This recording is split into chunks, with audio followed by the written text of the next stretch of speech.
দুই প্রকার মানুষকে কুরবানির গোশত দিলে সোয়াবের পরিবর্তে আরো গুনাহ হবে। রাসূল সাল্লাল্লাহু আলাইহি ওয়াসাল্লাম স্পষ্টভাবে আমাদেরকে বিষয়টা জানিয়েছেন। একাধিক হাদিস এবং বুখারী এবং মুসলিম শরীফের মধ্যেও এই হাদিসটা বর্ণনা করা হয়েছে যে দুই প্রকার মানুষ আছে এমন, যাদেরকে কুরবানির গোশত দিলে আমার কুরবানি কবুল হবে না এবং সোয়াবের পরিবর্তে গুনাহ হবে।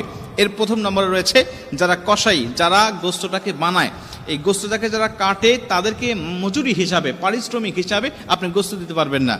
তারা যেহেতু পরিশ্রম করেছেন, কষ্ট করেছে, এর জন্য তাদেরকে পারিশ্রমিক দিতে হবে, তবে গোশত নয়।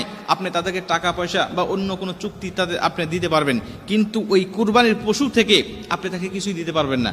আমাদের সমাজে অনেকে দেখা যায় যে কুরবানির সারাদিন কাটাকাটি করছে, তাকে 4টা পাও দিয়ে দিল বা 2টা পা দিয়ে দিয়েছে, মাথাটা দিয়ে দিয়েছে, গরু ভুঁড়িটা দিয়ে দিয়েছে, এরকম একটা শর্ত দিয়ে আমরা তাদেরকে কাজে নিয়োগ দেই। আল্লাহ রাসূল সাল্লাল্লাহু আলাইহি ওয়াসাল্লাম বলছেন, লা ইউতা ওয়া লা ইউতা ইল্লা লিজাযারাতিহা শাইআ, পারিশ্রমিক হিসাবে তুমি কুরবানির গোশত তাকে